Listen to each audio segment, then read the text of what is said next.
Narito po ang ibang balitang tinutukan ng 24 Oras Weekend.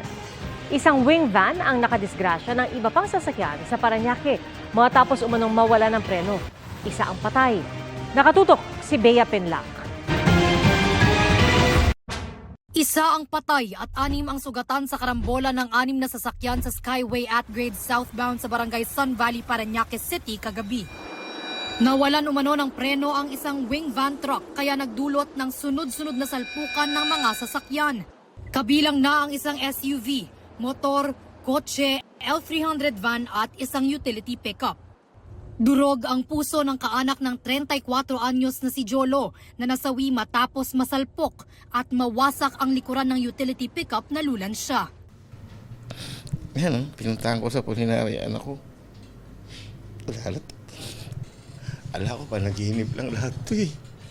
Kwento naman ng driver ng pickup, Nakapreno na, bigla na lang may umano sa likod namin, ang lakas. Napag ganun kami nung kasama ko sa unahan. Wasak na itong likod.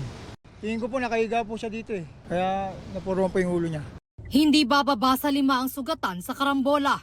Dinala sila sa pagamutan. Paliwanag naman ng driver ng truck na wala ng preno ang sasakyan.